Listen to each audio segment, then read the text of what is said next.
No. Exactly. No, I haven't talked to the group at all about this because I don't actually talk to anybody on the team. The other thing that I've found though in those instances that really works is to make sure, especially with developers that are strong and sort of say masters of their craft, right? Is to know that you trust what they're doing, that they have a handle on the technical solution and they know how to get it to fruition, but that it's about bringing it back to the team. I think it's if you read Daniel Pink, it's people want purpose and autonomy and mastery in their careers, and I think the more you can recognize those needs and sort of acknowledge people in that way, they hear your message a lot more. And that's one of the things that I'm doing in a talk coming up is talking about recognition on a team and how important that is.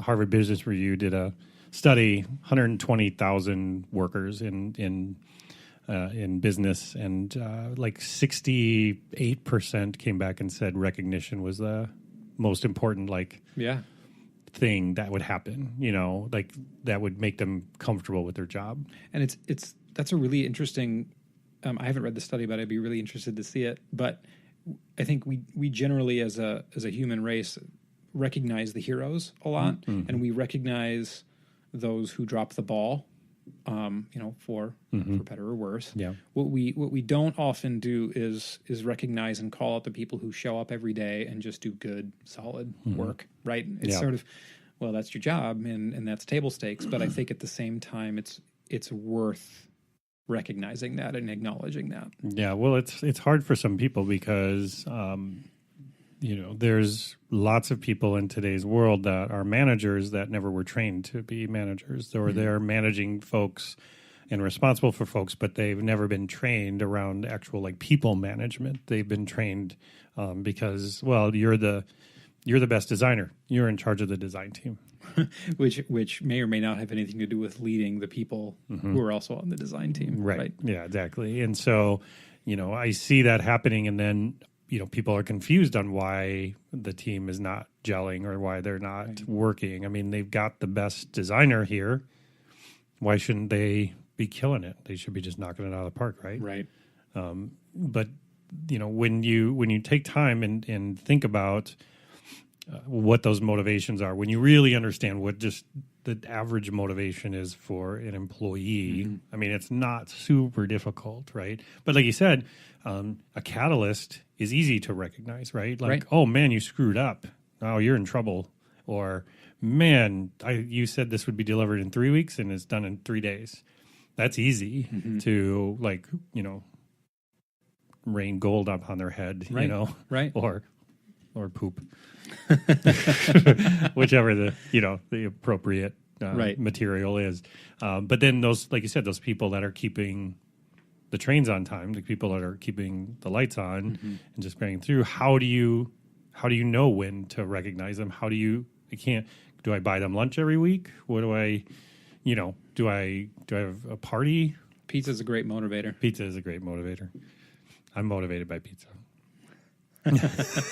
I mean, good pizza, not crap pizza. Yet I show up and there's no pizza. Yeah, well, that's how we're gonna roll here, Adam. You did get free water, so I was going to point that out to everybody listening. Okay, let's talk about different personalities on the team. So it's not necessarily a stereotype; it's more just a rule that a lot of engineers can be introverted. They're very focused on the task in front of them, and that's what they want to focus on because that's what makes them good at it, right? Is because they can literally plug in and just focus on getting code shipped or designs worked out or whichever, right? But as you mentioned, if you're part of a team of 10, 15, 20 people, and you said it yourself, you want collaboration on that team. Right. How do you help encourage those people that are more introverted into expressing themselves in a way that is valuable, not just for you as the manager, but for the entire team to get benefit from it?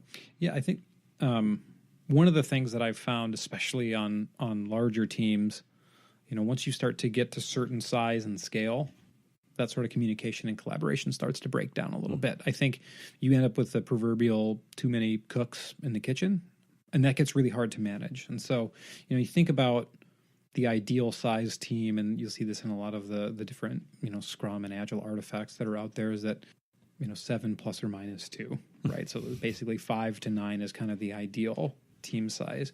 Now, it's easy in theory to agree that that's right, but depending on how certain engagements need to be scoped or delivered, team size is obviously going to vary. If you can't break up the teams, to figure out a way to break up collaboration, I use design spikes a lot to pull in sort of focused groups of people to solve specific problems identified during course of daily stand-ups or other sort of larger team events. So you're deliberately creating like a space or an event to facilitate that collaboration. You're not just saying go collaborate and let me know how it goes. Right, and because I think again as a project or program manager, right, I have to be accountable for making sure that those things get done and those problems get solved, but I'm not necessarily responsible for solving them. But Adam, I don't want to be a micromanager. I just want to be able to tell the team to go and be collaborative. I don't want to tell them how to collaborate. That could be your management style. I think this is my baiting. And for some project managers and for some teams that may work. I think I don't necessarily on all teams that I've been, I don't have to be in all of those meetings as long as I know that I've got people that are also view themselves as accountable. But oftentimes, particularly with more junior teams or teams that are new to a specific environment, I found it really helpful to sort of directly facilitate those types of conversations, even if it's outside of my technical expertise. I think it's helpful to do that and sort of sanity check where people are at. Sometimes I hear people talk about that sort of approach, and some people seem to be very hands-off. Some people are very hands-on. Right. And it's this big fear of being a micromanager that I see happen more and more, right? This term, micromanager, this term that's supposed to be an evildoer who is there to ruin your life and do all these things. Now, I've seen real micromanager. I've seen what that's like. And that can be tough. Yeah, but I feel like the term has been thrown around so much now. It's encompassing, like, even when you're just asking normal questions or you're, or like you said, I think we need to get collaborative here now. So we're all going to get in this room. I'm going to facilitate this thing. I'm going to call on each of you to participate and be all these things. I can see somebody thinking that's micromanagement, right? Yeah. Yeah, and I think people often do think that that's micromanagement. And were all the pieces of work able to be done in a vacuum? I could see where they would think that. But on one of the larger program teams that you and I had the opportunity to work together on, we had a few instances where there was a particular designer on the team who this person put together brilliant designs that we didn't have the data to develop, right? And then I have to go. This person would show them to the client.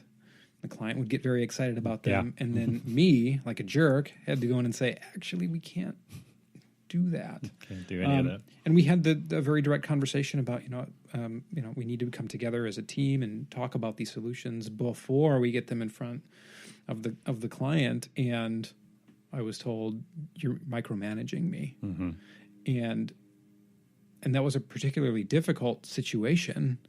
But I think after a few rounds of that, it became pretty apparent that we can't continue to do that dance and show very, very good designs that weren't technically feasible. Yeah, that's a great point you bring up, because you do want people on your team that are going above and beyond when it's necessary, right? Absolutely. But when they're doing it and sacrificing the actual project plan and the area you're going, you have to step in, right? And that's a great situation, because I've also been in a situation very similar to that where the person's like, but I'm taking initiative. I'm out in front. All you guys are just kind of dragging me back, right? And like you said, you have to remind them that they are part of this team, and if they want to remain a part of this team, right, they have to work with the team, right? Yeah, absolutely. I find it because they're not your direct report, it starts to get difficult to have some of those conversations. How do you manage that line between you don't directly report to me, but your performance is an issue? Do you just kick it off to the manager and say, deal with this and let me know when it's done? Or, you know what, I need a new resource on the team to replace this one. Like, how have you been successful managing that? Those are hard conversations. And depending on the various parties involved, I think, if you ask me, I think some of them were successful. If you were to ask the person on the other side of the table, they might have a different opinion. Sure. Yeah, well, they're not here. They're not here. They might be listening, though. So we'll take this all with a grain of salt. Yeah, but let's do that. I prefer to start with one-on-one conversations with the person to try to figure out, if we've got a communication style problem, if there's a misunderstanding in expectations, is there something that I could do better to help, that person, better meet expectations or collaborate better, or whatever else.